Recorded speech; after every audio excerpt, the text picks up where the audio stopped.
What is up, ladies and gentlemen? Welcome back to the Hobby Drop. So, today we're going to start pushing forwards with a lot of these mods. Bear with me, a lot of it is new for me. I'm kind of winging my way on this one. Need I remind you what we're trying to do is a bit weird. I mean, check that guy out. It's pretty crazy. So we're trying to squish them all up. Had a lot of issues, figured out a lot of stuff, and we're just going to keep pumping these videos out. Any questions, hit me up in the comments. Feel free to flick me a DM if it works or is easier. Awesome. So I'm going to drop my face off and we'll get into it. Alrighty.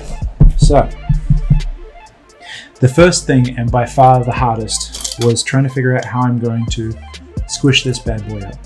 Now, you saw in the previous video how I decided where I was going to cut or where I was going to try and shrink these two things together. Now, the problem with this is typically, if we take something like, this is a perfect example, I would take a normal piece and I would draw a line and I would draw a line and I'd either use a piece of scribing tape to just scribe along until it cut through the plastic, and then I'd finish off with a knife or a saw or what have you.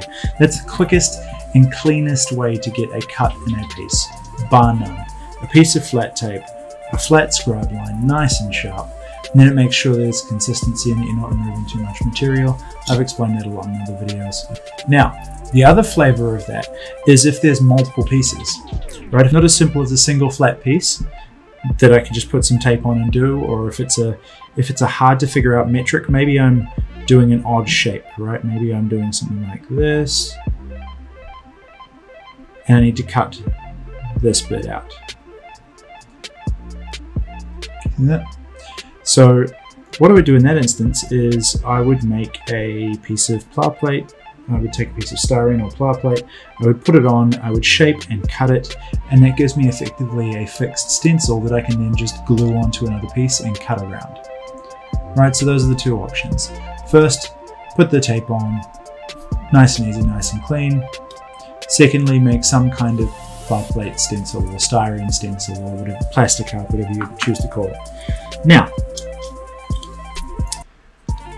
that's why this was a complete pain in the ass. Because not only do you have multiple curves on this plane, you have multiple curves on this plane, and you have multiple angles on these edges. So there's no way a single piece of tape might fit, but you'd have nightmare issues trying to get it to sit flush across here, which no doubt you'll see when I try and scribe this. It would also struggle with any kind of fixed pla plate going across these curved surfaces, especially when you have multiple or compounding curves like this. Right? This becomes an absolute nightmare for trying to make a fixed stencil. So I had some ideas. I had some friends suggest some really good ideas. A really good one is ayumuru or thermoplastics. So you could use a hard piece of plastic, or if you haven't seen thermoplastic, I seriously suggest taking a look. You basically melt plastic, shape it how you want, cools to the touch, and it's solid plastic, easy. What I opted for was something a little harder. Now this is just epoxy sculpt. Right, the usual epoxy sculpt. Any epoxy putty will do. And what I did was I put Vaseline over this, and then I sculpted some epoxy putty over it. Now the reason I opted for epoxy putty, two reasons.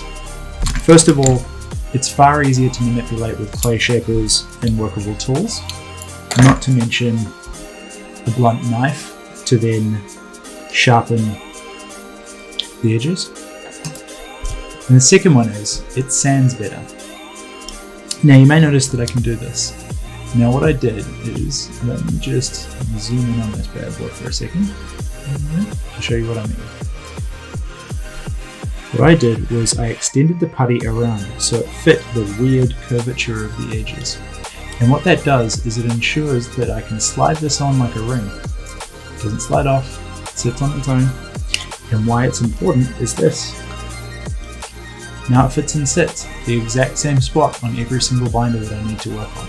The second reason I use epoxy putty over anything else is because it sands well. So what I'm going to do now is effectively take, it's just an old infinity stick, and I'm doing this because it's easier and bigger on screen. Let me jump out. Right. I'm doing this because then I can effectively do the last part of smoothing by hand. And the reason that's important is I can make it a much, much smoother line. Right? It doesn't matter how good you are at sculpting, well, how good any normal people are at sculpting. You're always going to need to clean it up afterwards. If I hold that flat part there, you can see there's some gaps. So now what I can do is literally just sand and file it back until it's completely straight. Happy days. Easy. And what I'm aiming to do with that is the last little bit of precision that I feel like I didn't get when I was making this. And that is a little bit here and a little bit off here. Right, because what I want is two almost completely straight parallel lines.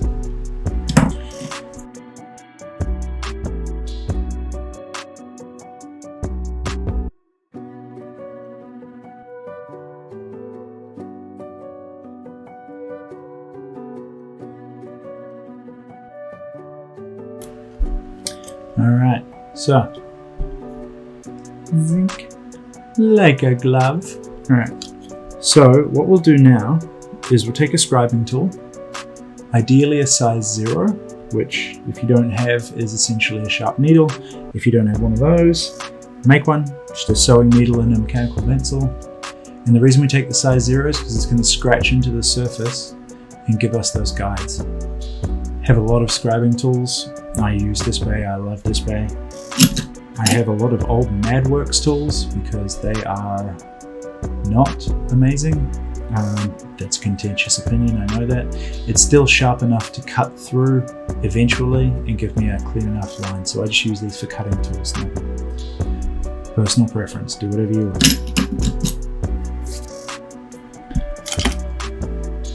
Alright, here we go. And the reason we want it nice and snug is so that we can apply pressure with our hands. Keep it nice and tight.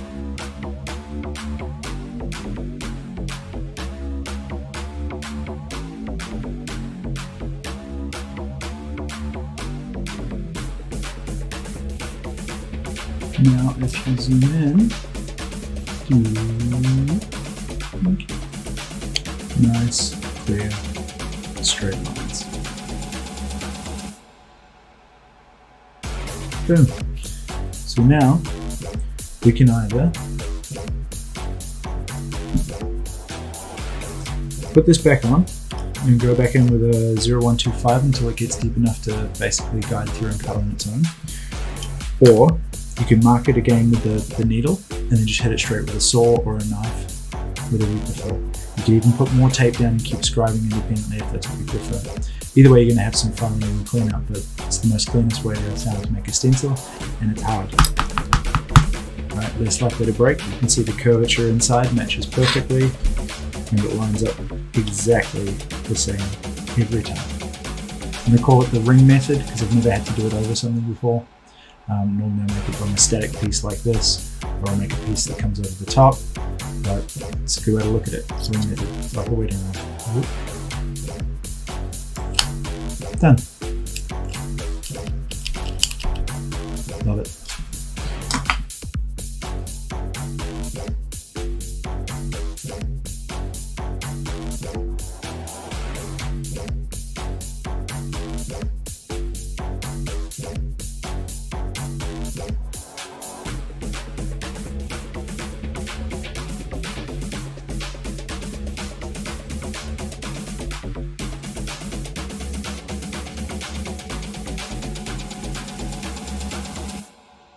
So, part 2. Let's use one that isn't the main master.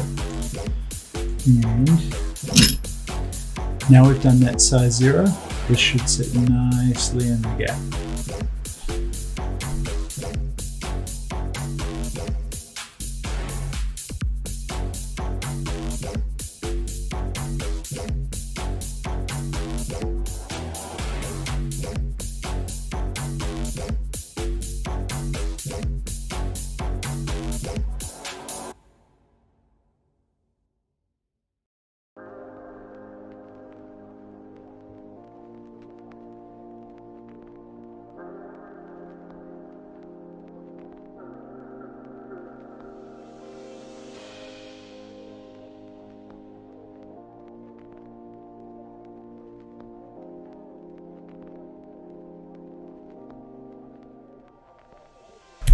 that should be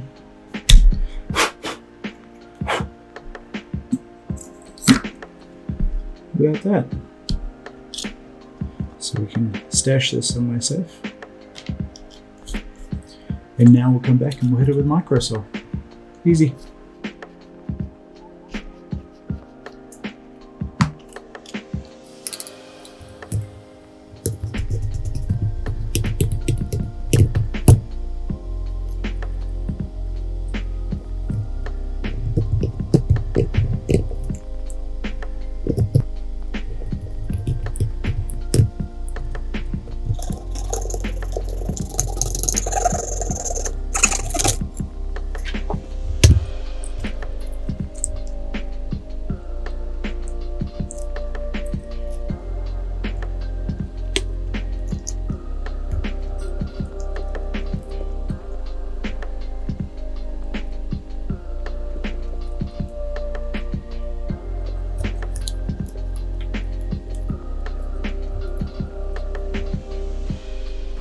And that, guys, is that.